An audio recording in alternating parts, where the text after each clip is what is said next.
ng isang electrical engineer at sa client niya at employer.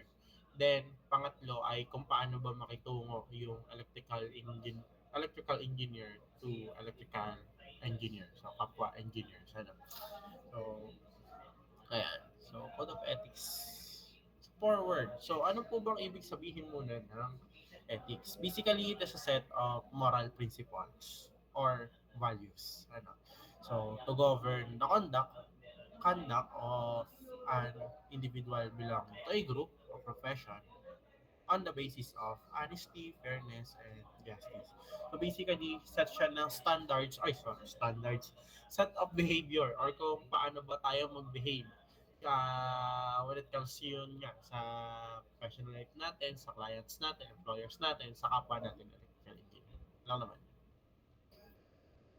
So, Article 1, Professional Life. So, it is subdivided into 8 pala. 8 sections. Alin yung 6? Yung ano? 2? Padala. Or walang 6? Okay, sige. So, baka may iniisip ako ba? Ano? So, una, Article 1, Professional Life. Subdivided into 8 sections. So, anong sinasabi po sa section 1? So, sinasabi lamang po dito na an electrical engineer should discharge his duty with absolute fidelity to his client and employer. So, basically, dapat po tayo is honest sa ating client and employer. So, wala po tayo na tinatagong para sa self-interest natin. Ano? So, nakalagay naman dito, having a due respect, having a due regard to public interest and welfare. Ano? Medyo nakakauta lang pala pag paulit-ulit yung sinasabi. Ano? So, section 2. So, an electrical engineer should uphold the honor and dignity of his profession sa pamamagitan ng, ayan, nakalagay. So, avoid association with any person or enterprise of known questionable character. So, kung ang kaibigan nyo ay may ginagawang alam nyo na kung ano na related sa work nyo, ano. So, much better na siguro limit natin yung pero mahirap pala yun, yung kaibigan nyo yun.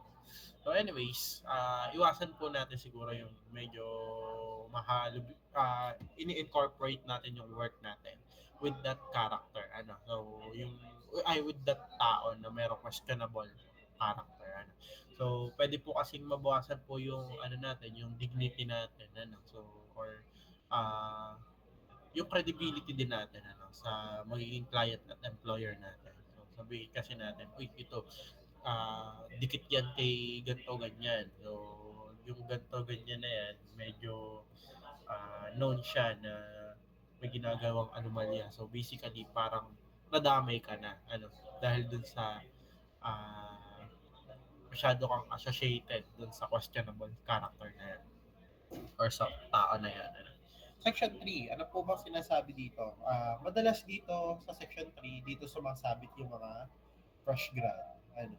So, fail to, yan, nakalagay naman. An electrical engineer should strive to upgrade his skill and knowledge.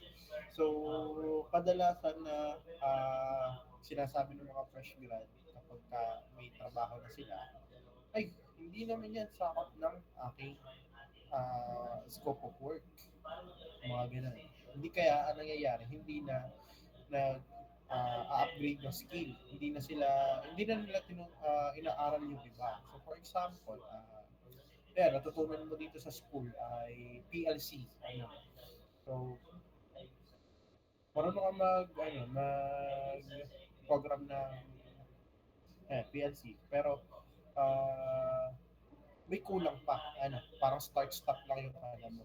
Reverse forward, hindi mo pa alam. So, for example lang naman yun. Ginawa mo, nag-stick ka na dun sa alam mo lang. Hindi mo na in-upgrade yung skill mo. So, hindi po siya helpful sa atin, sa professional life natin. So, Section 4. So, narinig niyo ba ako ng mga ayos pa din? Okay lang naman. Di dinig yung ingay dun sa kabilang. So, okay lang. Okay, sige. Section 4. So, Dito, parang sinasabi lang sa Section 4 na to na hindi po tayo dapat kumukuha ng credit sa kung ano yung hindi naman natin ginawa. Ano? So, yung credit dapat na kinukuha natin ay yung dun sa work lang natin. So, yan nakalagay naman. An electrical engineer should only advertise his work or merit in a simple manner and avoid any practice that dismerit or do injury to the dignity and honor of his profession. For example, yung kinuhanan mo ng credit na trabaho, sa sinabi mo na ikaw yung gumawa niyan pero in reality hindi naman tapos nagka-problema. Hindi ikaw yung mapapabuntunan. Ganun lang yan. Ano. Section 5. So, an electrical engineer should endeavor to extend public knowledge or of engineering and shall discourage spreading to untrue, unfair, and exaggerated statement regarding engineering. So basically, well, kung titignan talaga natin dyan sa labas, ano, yung mga kahalubilo tayo ng hindi electrical engineer, kapag tayo ay nagsalita ng when it regards to electrical systems, sabihin natin sizing ng breaker man yan, sizing ng wire, or kung ano man, maniniwala yung mga yan sa atin. Kapag wala silang alam. Ano? Kasi syempre, tayo yung sinasabi na specialist pagdating sa mga bagay na yan. Ano? So, dapat po tayo ay hindi magbibigay ng maling impormasyon. Ano? So, delikado po yun para sa kanila. Kahit sabihin natin biro lang. Ano? Uh, Siyempre, tinitingnan nila tayo as specialist doon. Yun nga, maniniwala sila. More likely, gagawin nila at yun, madisgrasya sila. Ano? So, sinasabi dito, kailangan ay, ayun, magbibigay tayo ng um, yung reliable na knowledge. Ano, kumbaga. So, Section 6. Ano sinasabi dito?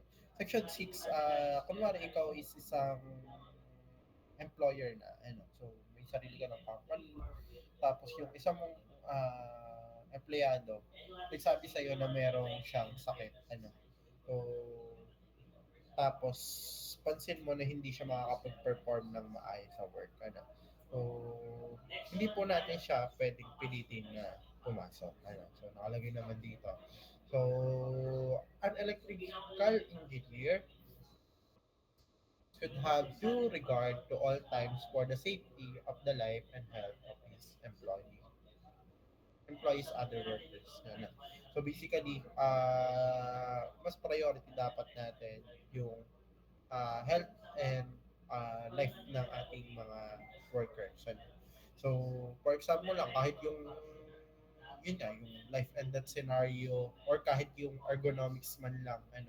So, kung pansin mo na yung pwesto ng iyong mga employee ay medyo kuba na ano, parang kapag tinitingnan mo pa lang sumasakit na din yung likod mo. Ano, so, yun, pwede tayo mag-interfere na ano, dapat yun ay ating pinapakailaman. Ano. So, ayan. So, section 7. So, dito parang sinasabi lang na kung hindi tinatanong yung opinion mo, ay huwag mo sasabihin. Ano? So, an electrical engineer should express an opinion on on engineering subjects only when such opinion is called for. So, basically, parang huwag tayong sasaw ng sasaw ano, sa conversation lamang ng iba. Ano. So, not unless, syempre, kung uh, tinanong na yung opinion natin, ayan, yan tayo magsasalita. And then, syempre, yung opinion dapat natin is meron pong adequate na knowledge and information. So, kadalasan po kasi kapag yung mga mali po na nangyayari dyan sa labas, sa industry, ano, yung iba na matatanda na, yung umedad na sa industry, magsasabi lang sila ng dapat gawin based on experience nila. Ano, okay naman po yun. Pero yung hindi nila i-explain kung bakit yun yung ginawa, medyo ano po yun, ano, medyo hindi tama kasi hindi po adequate yung knowledge at information na binigay nila. Ano, parang silang nag-utos na hindi natin alam yung purpose. Ano, wait lang ha.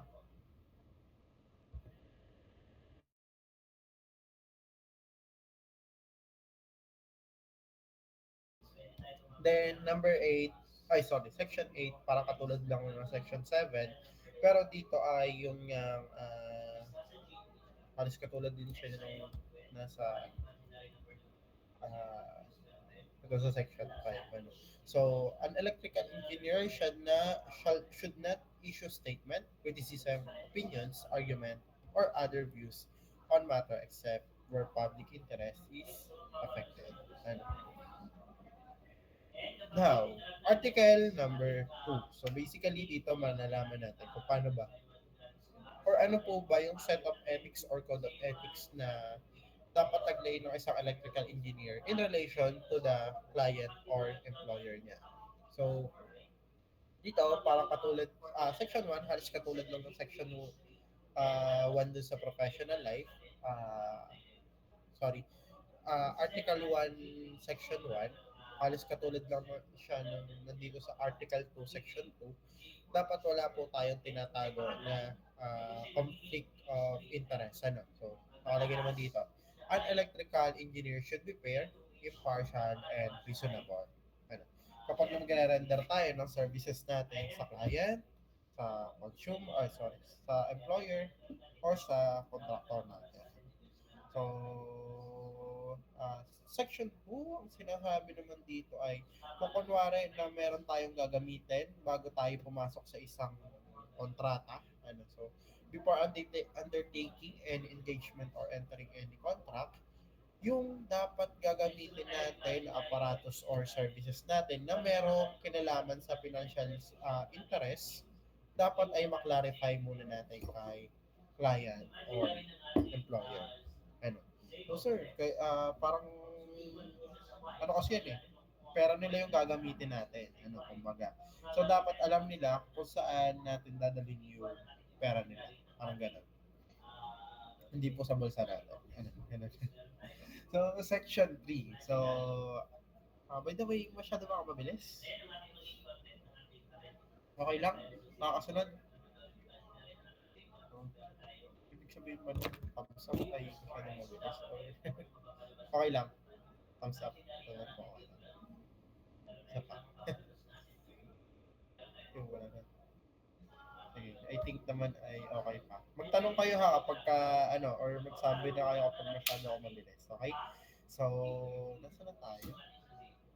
Section 3. Ayan. So, itong Section 3, halos katulad lang siya ng nandito sa Section 6 sa professional life. Ano, so, an electrical engineer should be vigilant in guarding against condition that may be dangerous or life-threatening.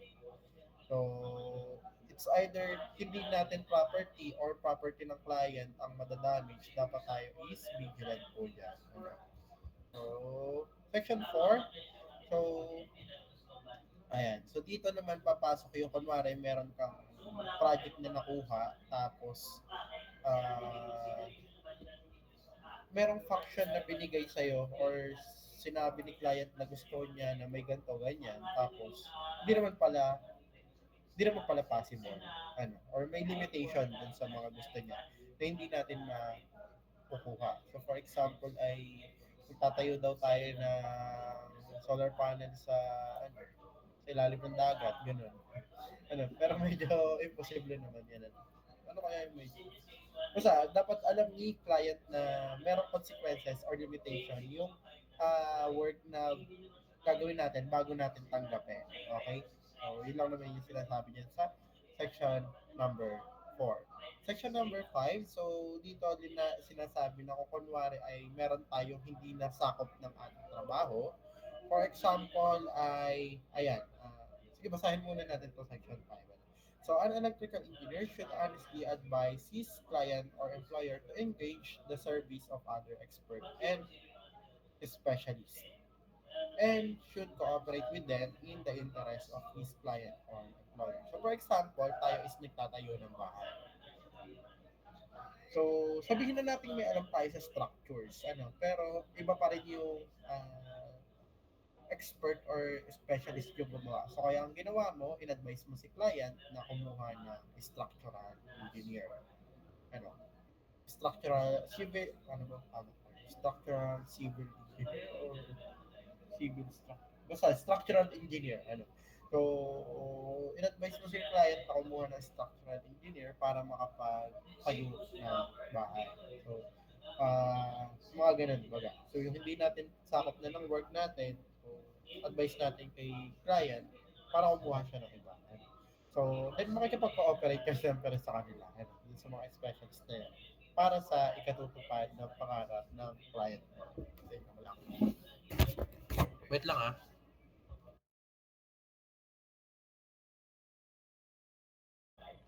Section 6. So, dito sinasabi na huwag tayo mamangka sa dalawang ilog. Ano? So, sir, iba-iba na natutunan namin sa inyo. So, yun lang naman yung sinasabi dito. Ano? So, an electrical engineer should not accept compensation from more than one, sorry.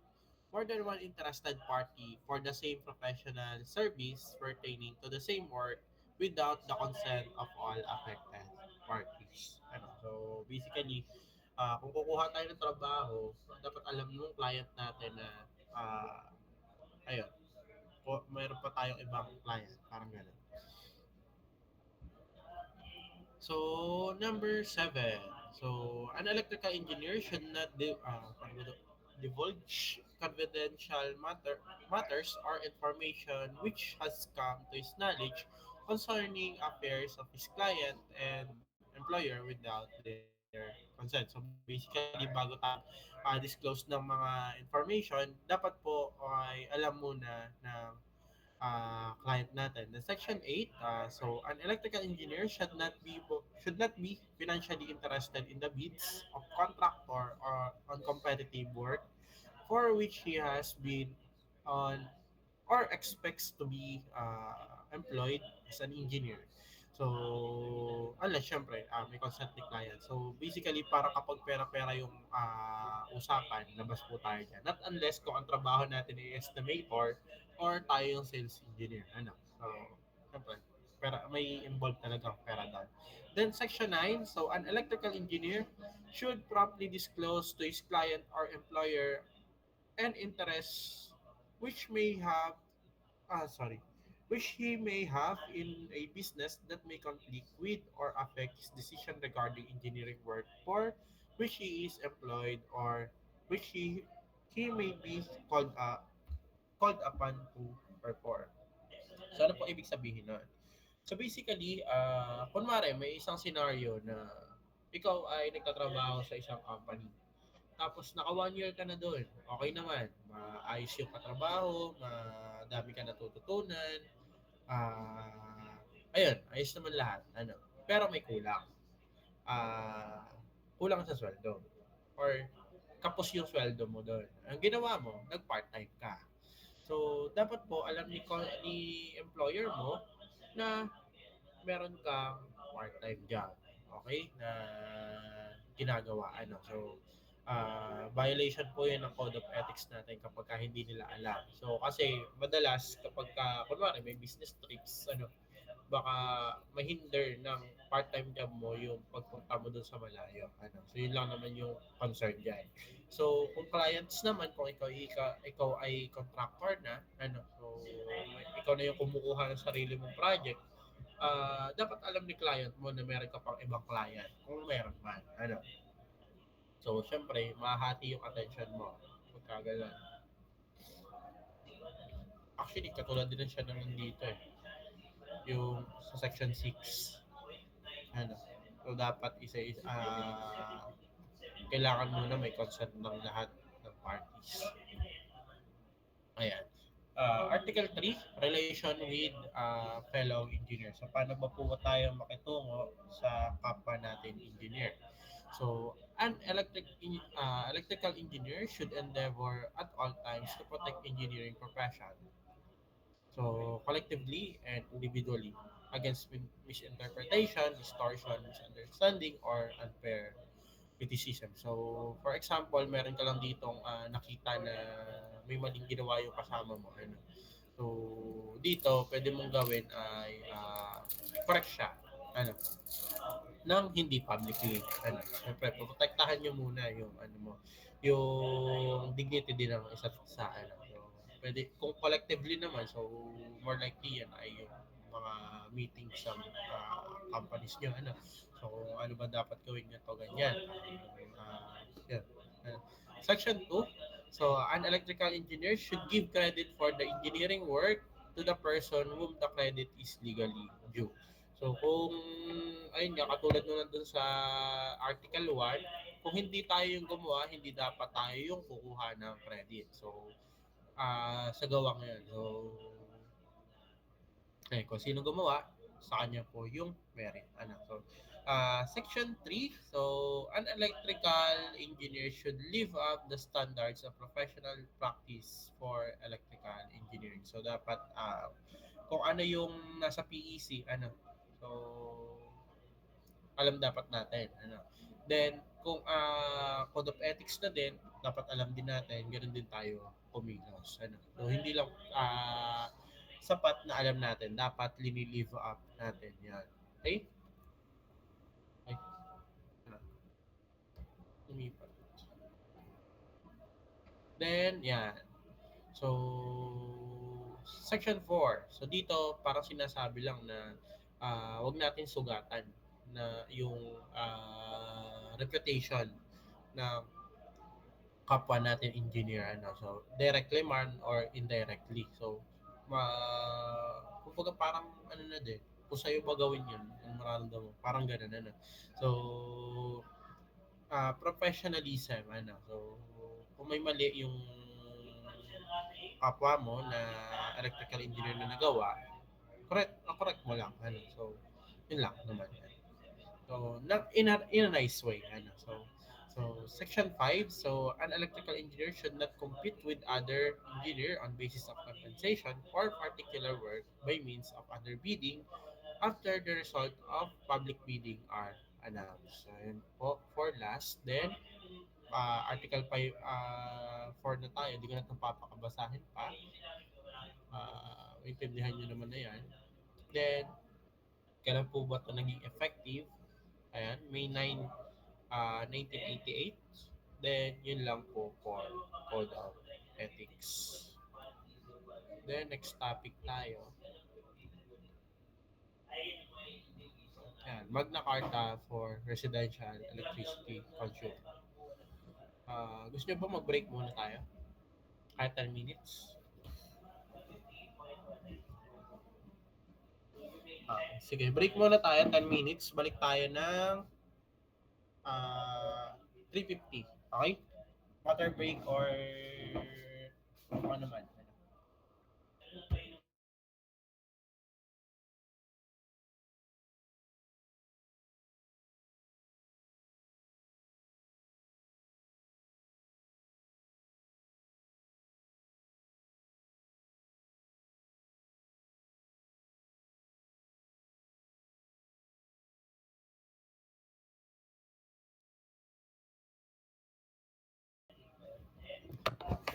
Lang tayo mag-slideshow. Yo. Ayan. So, let's continue itong Magna Carta for Residential Electricity Consumer. Dito naman tayo sa another topic po natin. So, review lang muna tayo dun sa IPIRA natin. Di ba sabi doon na ERC ay kailangan uh, meron siyang dapat pinoprotect niya yung consumers. So, in response to that, ito, ginawa nila itong Magna Carta for Residential Electricity Consumer. Wait lang ah.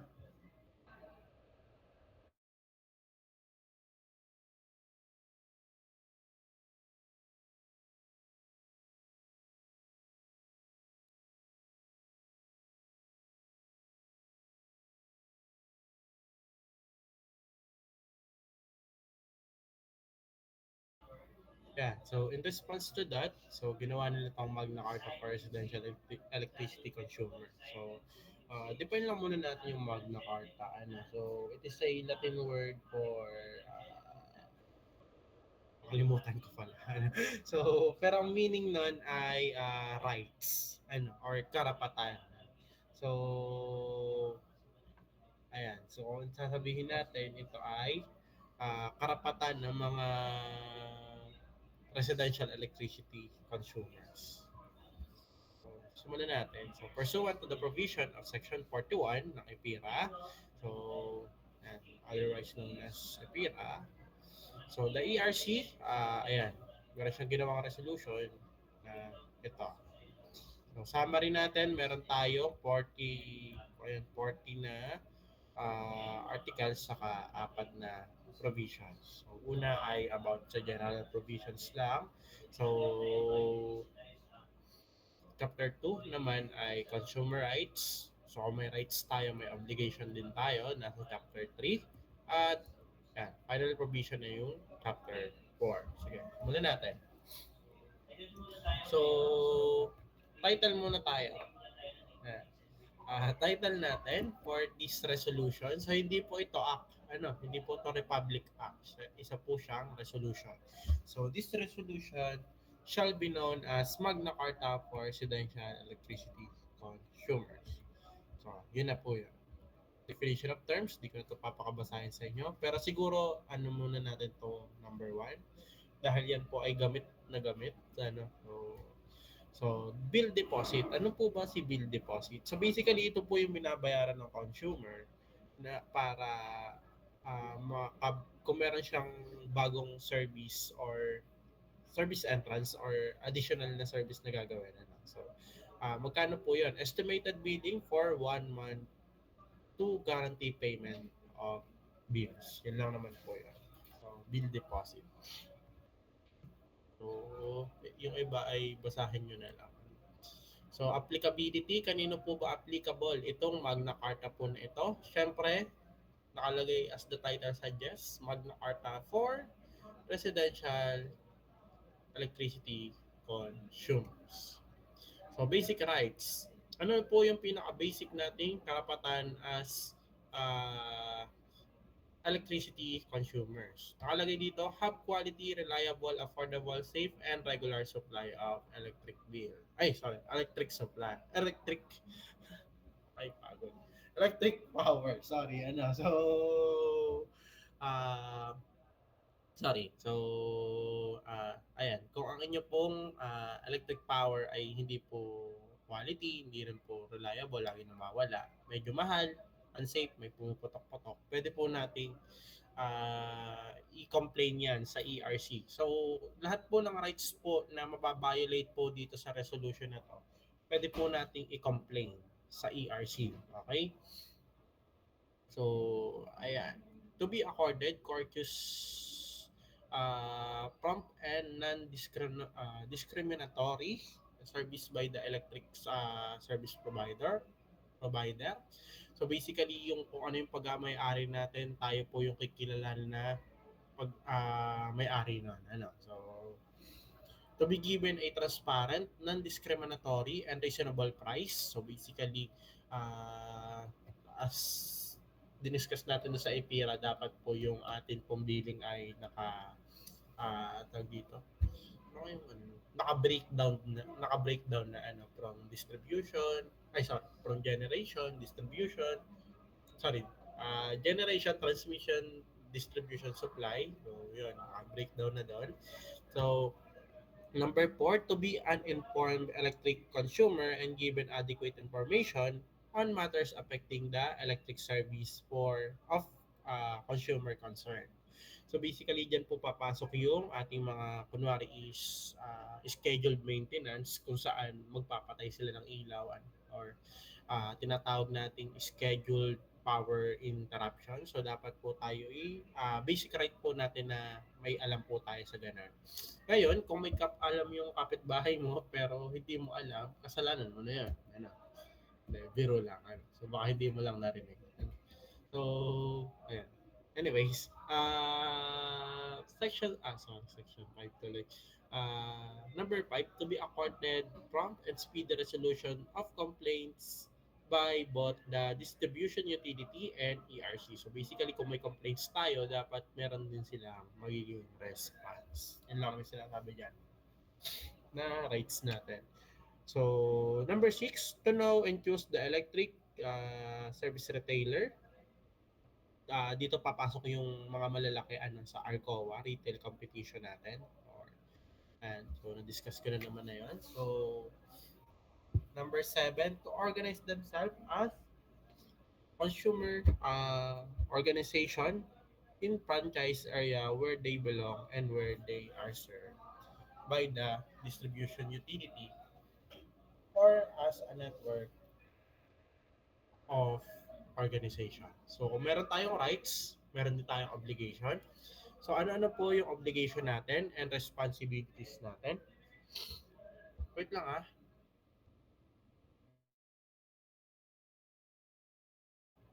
Hindi ko alam kung bakit ako biglang sinipon eh.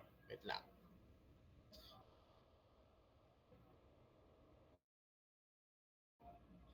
Oh, ayan. So, basic obligations natin. So, una is to observe the terms of contract including among other things, yun nga, pagbabayad ng ating electricity bill monthly, basic na yan sa atin. So, to allow the faithful and accurate recording of consumption, so basically dapat wala tayong gagalawin dun sa metering natin. So, na-discuss na naman natin yun sa anti-electricity pilferage law. So, number 3, to allow the utilities employer representative na makapasok sa ating mga premises. Siyempre, meron yung purpose, and then i-discuss natin yan sa Article 29. So, mahaba-haba pa to.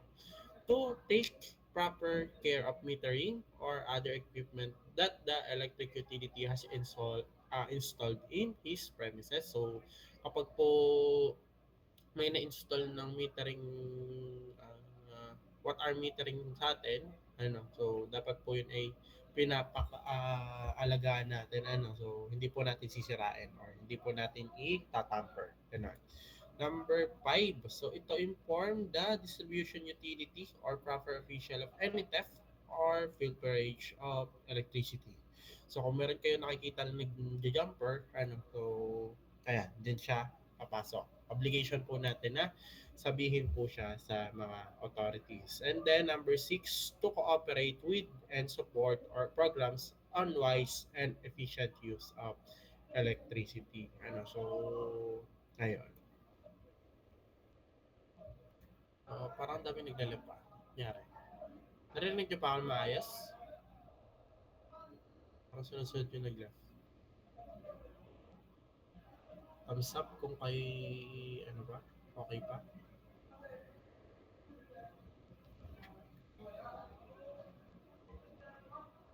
Okay pa? Sige. Okay, baka nagka-problema lang sa internet ng iba. So, ayan. So, hindi ko pala nalagay yung chapter, So, pero itong Article 6 siya po ay simula na ng Chapter 2. So, Chapter 2 natin is about consumer rights. So, tapos na tayo sa general provisions, dito naman tayo sa consumer rights. So, ano-ano po ba bukod sa basic rights natin ang sinasabi po dito sa Magna Carta? Una is yan, rights to electric service. So, sinasabi lang po dito na kapag tayo is magpapatayo ng bahay, kunwari, kailangan natin ng electric service. Yung, kung mababasa nyo dito sa fourth paragraph, the labor cost for connecting the distribution utility service draft to the connection point shall be free of charge. So, yung papunta sa connection point or service entrance nyo, libre po yan. Pero yung papunta sa yung mula dun sa service entrance nyo papunta dun sa mismong bahay nyo, hindi na po yung sagot ni distribution utility. Kaya na po yan. Okay? So, ayun, yun na naman yun. Then, rights to refund bill deposits. So, kanina discuss ko na kung ano ba yung bill deposits. So, kumbaga, para siyang binibigay sa distribution utilities as paano ba? As compensation kung sakali na hindi ka tumagal sa kanila, so may deposit, kumbaga. So, kung mawala ka bigla, ng mawala ka bigla, meron hindi pa rin sila lugi. Ano. So, dito sinasabi na pwedeng ma-refund yung bill deposits na yon. Sir, under what ano po, under what circumstance, ano. So, kung ang bill deposits natin, actually mamaya pa madidiscuss din natin siya sa Article 28, pwede siyang ma-refund within 1 month from the termination of service provided all bills have been paid. So, kunwari ikaw po ay na-terminate yung iyong tag dito, yung iyong service drop. So, basically, naputulan ka ng kuryente, pwedeng ma-refund yung bill deposits mo. Pero dapat yung lahat ng bills mo sa kanila ay nabayaran mo na. Ano? So, ayun. So, may another thing pa. So, sinasabi lang dito na a customer who has paid his electric bill on or before its due date for 3 consecutive years. So, pwede siyang mag-demand ng full refund on of the deposit. Ano? So, prior to the termination of his service. So, naputulan pa rin naman siya. Ano? Pero, good payer naman siya within 3 years. Ano? 3 consecutive years. So, makakapagbayad siya on or before the due date. Ano? So exemption for payment of meter deposit. So basically dito ay yung about sa pagbabayad ng pa sa metro ano. So sinasabi lang dito na exempted na daw sa meter deposits yung mga binibigyan ng yung mga under ng private distribution utilities. Kasi yung sinasabi lang dito na yung mga private distribution utilities, meron na silang naka-incorporate na or binabayaran na natin sa monthly bill natin yung para sa watt-hour meter. Ano? Electric watt-hour meter. Yun lang naman yung sinasabi dyan. Then, Article 9, right to an accurate electric watt meter. So, determination of error. So, dapat po yung, kung mapapansin natin, kung kunwari lang pala na tayo is nagpagawa nga ng bahay, tapos napansin natin na yung electric watt hour meter natin ay walang ERC seal or hindi certified by ERC, pwede po natin yung hindi ipa-install. Ano? So, dapat po ay tama at accurate na electric watt hour meter yung mai-install sa atin. Nakalagay naman dito sa paragraph number 3 kung anong seal yun. So, the ERC seal is a warranty that, number 1, the meter is acceptable or accepted type or it operates within the allowable limit of tolerance. Actually, wala naman kasi talagang zero error. Ano, ang ginagawa lang na dyan sa mga electric meter na yan ay merong ginagawang tolerance. Ano? So, if within that tolerance yung ating electric meter, siya po is considered as accepted or accurate. Ano? Then, ayun, may seal na siya. So, ayun yun. So, right to refund and overbilling. Kasi kung napansin nyo, doon sa bill nyo, medyo malaki yung tag dito. Medyo malaki yung bill. It's either hindi tama yung pagkaka-compute or masyadong mabilis yung meter, na-discover mo na masyado nga mabilis tapos inaccurate siya. Pwede nyo or may karapatan kayo na ipa-refund yung sa overbilling na yon. Pero may condition. Dapat, madiscover mo siya within 6 months. Okay? So, for a maximum period of 6 months prior to the date of discovery. So, para yung refund ay mailagay dun sa future billing mo. So, hindi magsasauli ng pera si distribution utility. Ang gagawin niya lang, ima-minus niya dun sa mga prior or sa mga susunod mong billings. Okay? Ano pa pong karapatan namin? So, right to properly install meter. So, meron po tayong standard na sinusunod sa atin pong electric meter. Ayan, mababasa nyo dito sa last paragraph ng first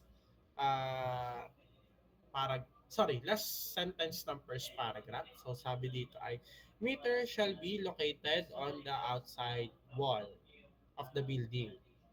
And dapat siya ay hindi tataas ng 3 meters kasi kung 3 meters parang hirap na yan abutin, ano.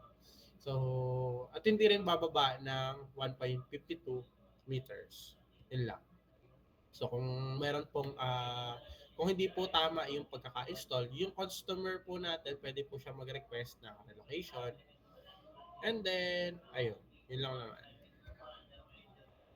Rights natin na proper yung installation ng meter natin. So, ayan. Rights to meter testing by electric utility and then or ERC. So, sinasabi lang po dito sa Article 12 na pwede po tayong magpa-check ng ating metro kung siya po ay ano pa, ay accurate pa. Free of charge po, walang babayaran. Pero nakalagay dito, once every 2 years. Baka mamaya ginawa nyo, buwan-buwan na kayo check ng electric meter. So medyo matrabaho nga naman yan. Ano? So karapatan po natin na testing yon nang walang babayaran. Wait lang ah.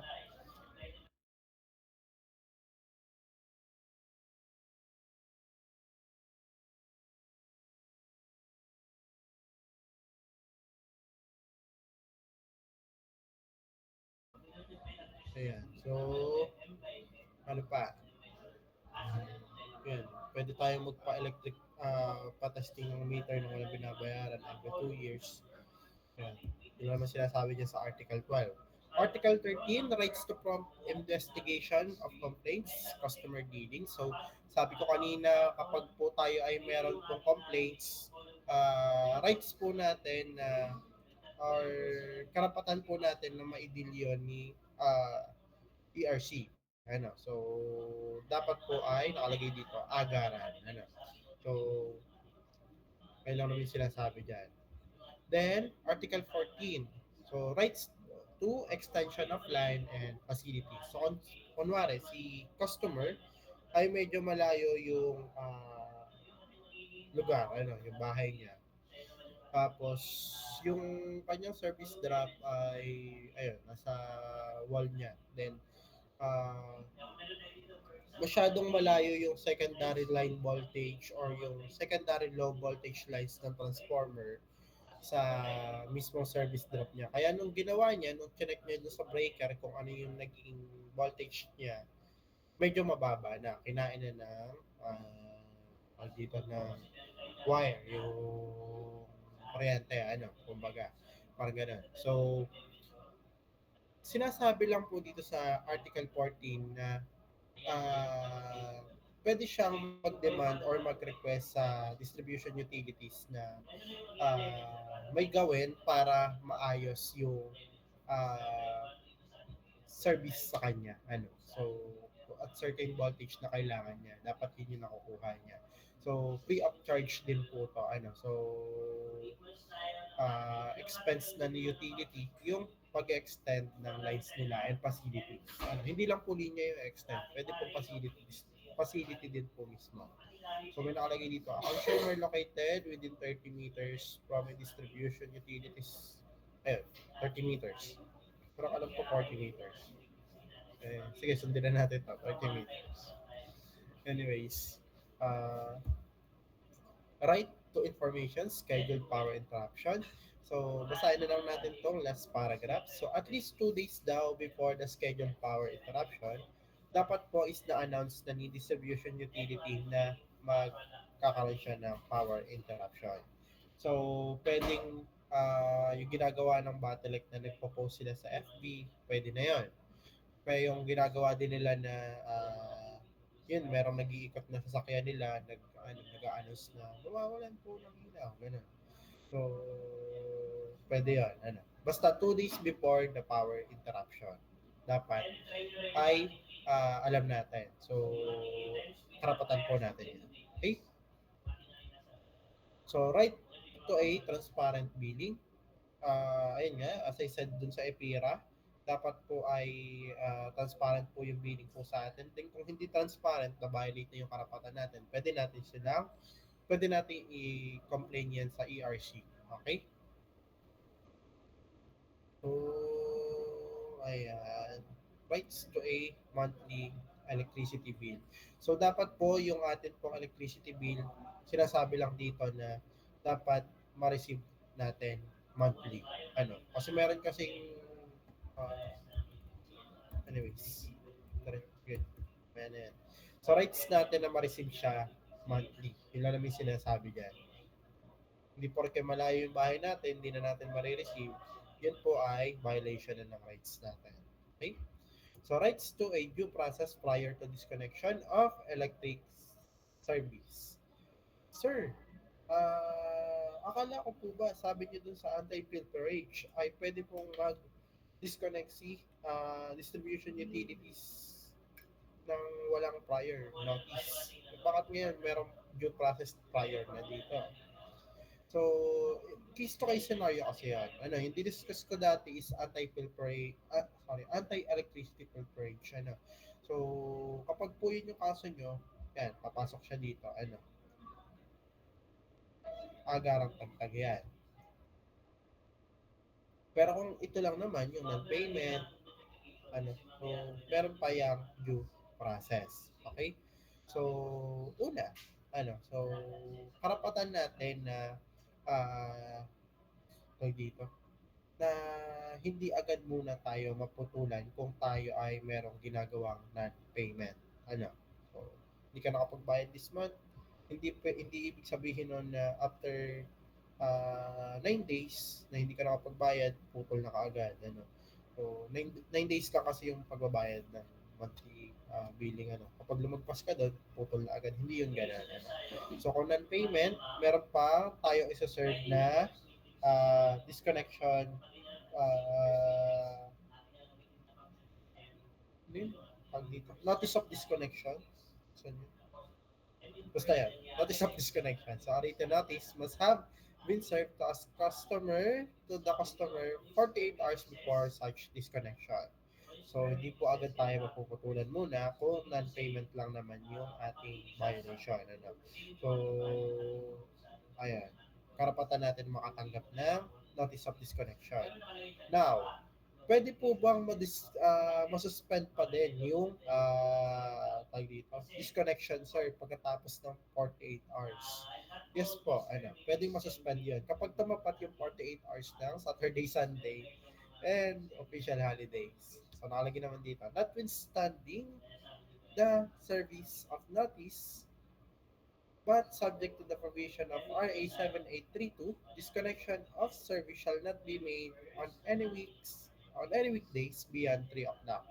So bawal na po ang pagpuputol sa inyo ng kuryente kapag lumagpas na ng 3 o'clock ng hapon. Kapag po Saturday and Sunday, kapag holidays, and similar. Okay? Yun lang naman yung sinasabi dyan. Then, another thing, kung kailan pwede masuspend yung ating disconnection, meron tayo dito, other circumstances, nakalagay dito, or any other circumstances. Una, kunwari, sa bahay po natin ay may sakit. Ayan, one of the permanent occupants is sick and dependent to a life support system requiring electricity. Basically, hindi po agad tayo pwede maputulan. Kasi kung puputulan natin ng kuryente, kung maputulan tayo ng kuryente, pwedeng mamatay yung dependent na yan sa life support system. So, pero siyempre, meron naman siyang limitation pa din. Mamaya natin i-discuss. Another thing ay yung kapag may burol. Funeral wake of a deceased permanent resident. Ano? Then, another thing is yung kapag si customer sinasabi daw niya na hindi niya natanggap yung statement of account saka disconnection notice. So, hindi po siya pwedeng maputulan. Ano? Kung mapatunayan niya na hindi niya na-receive yung billing niya. Ano? Then, customer is being billed in a single statement for consumption covering several months due. So basically, kung yung BU or distribution utility ay nag-issue ng billing na hindi for 1 month lang, sabihin natin 7 months, napakasakit na, medyo malaki yan. So, hindi po siya pwedeng putulan. Okay? So for item A, itong meron daw na naka-support, dependent sa life support system, sinasabi lang dito na yung suspension sa kanya ay hindi mag-exceed ng 2 months. Okay, so pagbibigyan pa rin ng 2 months. Na notisa, nabigyan siya ng, yung bahay ay nabigyan ng notice of disconnection, dumaan yung 24 hours, ay sorry, 48 hours, tapos na-discover na meron pa lang tao doon na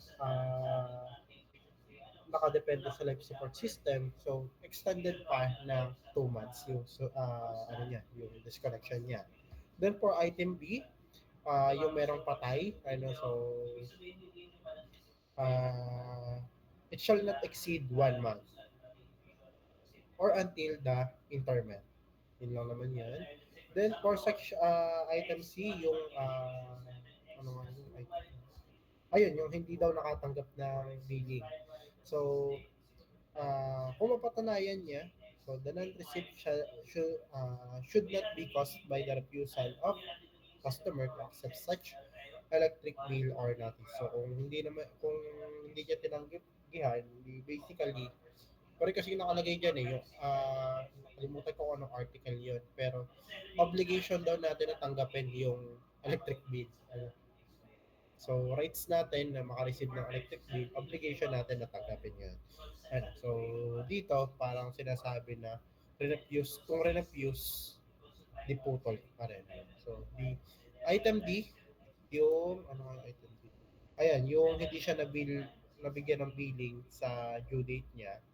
So, basically, sinasabi lang dito na magbabayad pa rin siya ng pao tayo time. Ano? So, rights to a tender payment at the point of disconnection. Deposit representing the differential billing. So basically, sinasabi lang po dito na kung kunwari ay, ayun nga, na servan ka na ng notice of disconnection, umandar yung 48 hours, nandiyan na yung magpuputol ng kuryente nyo. Pwede mong gawin para hindi kayo maputulan kaagad ay magbigay kayo ng differential billing. Ano? So,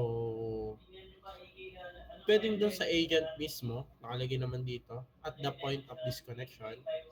So, doon ma-extend kayo ng 24 hours. Okay? Ilan naman yung sinasabi niya. So, wait lang ha.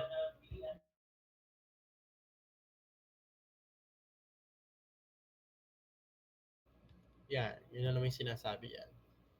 So, pero, provided however, the customer can only invoke this provision once for the same unpaid billing. So, for kunwari, pumunta yung agent, tapos nag-tender payment, yung customer, so bumalik siya na lang sa office, tapos after 24 hours, pumunta ulit siya dun sa customer, puputulan niya na, hindi na po pwede ulit mag-tender payment yung customer. Putol na po yan. Okay? Then rights to electric service despite paano nga ito basahin? Basta ibig sabihin nito ay merong kunwari ikaw na nagpapaupa ng bahay. Ang naging usapan niyo ay yung nangungupahan yung magbabayad ng kuryente. Pero ang ginawa hindi pala niya binayaran. Ano? So dito sinasabi lang sa Article 22 na hindi ka pwedeng i-refuse ng distribution utility kung kabit ka uli ng kuryente. Nakalagay dito. A distribution utility shall not refuse or discontinue service to an applicant or customer who is not in arrears uh, to a distribution utility. So basically, pero syempre under ano pa rin yan, under consideration pa rin yan. Ano, baka kasi ginawa lang, iba lang yung humarap na kunwari nagpa-OPA ganun. Anyways, right to reconnection of electric service. So kunwari ikaw po ay naputulan tapos nakapagbayad ka, karapatan mo po na malagyan uli ng kuryente within 24 hours. So, in no case shall exceed 24 hours. from payment. Ano? So, right to witness apprehension. So, dito sinasabi na kung sakali ay may linabag ka, dapat may karapatan ka na magkaroon ka ng witness. Ano?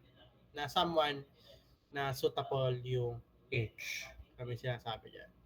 So, right to test, to ERC testing and of apprehended meter. So, kunwari ikaw ay nagkaroon ng violation, tinamper mo yung electric meter mo. So, karapatan ni ERC na matas yun. Ano? So, ang gagawin ay i-identify or kung ano ba yung i-identify yung tampered na uh, dito, na electric meter. Tapos isisil yun. Tapos ang mag-open lang nun ay yung ERC representative na magte-testing na. Yun lang naman yung process niya. Then, right to payment under protest. So, ano po bang sinasabi dito? So, for example, ay meron kang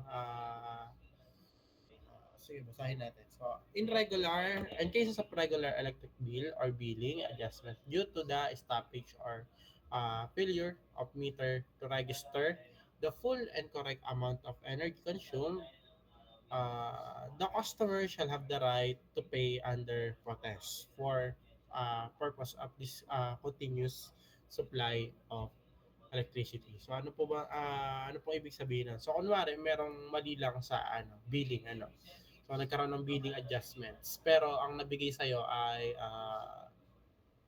sabihin natin mas mababa yung presyo pero dapat mas mataas yung iyong ibibigay So pwede mong i-protest na yung mas mababa lang yung ibabayad mo. Ano? Right to payment under protest. So, ayan. Na Article 27 naman natin, right to file complaint before ERC. So, may karapatan po tayo na mag-complain sa ERC. O, nabasa nyo na rin naman na yun sa EPIRA, So, then, ayan. Kung meron tayong rights, meron din tayong obligation. So, ayan. Customer obligation naman tayo. Article 28. So dito sinasabi lang na kailangan nating bayaran yung bill deposit. Bill deposit na-explain ko na siya kanina. So para siyang pera na binibigay sa distribution utilities para kung sakaling mawala ka or biglang hindi ka na magpakita, ay meron pa rin silang pinangahawakang pera na pwede nilang gamitin para hindi sila malugi. Yun lang naman. Obligation to allow inspection, installation, removal of electricity apparatus. So dito papasok yung kunwari may puno ka ng pag may-ari mo yung puno So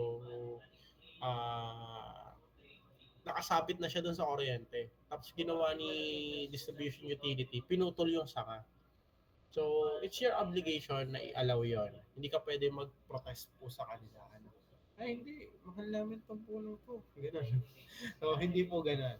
So, wala po tayong magagawa doon. Then, dito rin papasok yung kunwari is meron silang i-inspect sa uh, uh, mga gamit or ano bang mas magandang example. Gamit na nasa loob ng premises mo, obligation mo na papasukin sila. So, ala, obligation to allow inspection. Then, Article 30, obligation to allow construction of poles, lines, and circuits. So, kunwari, may nakita na ba kayo na dito, poste na medyo malaki yung transformer na nakalagay. Na nangyari yung transformer medyo pasok na doon sa bakod nyo. So, it's your obligation po na i-allow yun. Pero syempre, kung sinakop na yung buong nyo, medyo ko lang. Sobrang laki naman siguro na kung sinakop na yung buong bakuran nyo. Anyways, obligation po natin ay allow yan. So, obligation to receive monthly bills. So, rights nga po natin na makatanggap po ng monthly bill. Obligation din po natin na i-receive po yun. Okay? Then, syempre, kung natanggap natin yung monthly electric bill, obligation po natin na bayaran yun. So, consumer must pay their bills not later than 9 days after the receipt of monthly bill. So, obligation to pay, billing adjustment. So, kunwari ay nagkaroon ng adjustment sa transmission, hindi, pero malabong magkaroon ng adjustment sa transmission. Sabihin na natin sa supply, nagkaroon ng adjustments. So, tumaas yung billing. So, obligation po natin na mabayaran po yun. Okay? Actually, yun din naman yung pupunta sa sa electric billing mo, sa monthly bill mo. So, bayaran mo rin talaga. So, obligation not to commit illegal use of electricity. So, na-discuss ko na to sa anti-electricity pilferage law. So, obligation po natin na hindi ma-involve po doon. So, it includes tampering ng meter, pagsira, pakikijumper, mga ganun. Hindi lang naman yung sinasabi dyan. Ayan. Obligation to pay differential billing. So, kunwari, ikaw po ay meron po naging violation, tampered ng iyong meter. So, obligation mo po na yung damage po na nagawa mo sa distribution utility in a form of differential billing ay babayaran mo. Ayun, tapos na.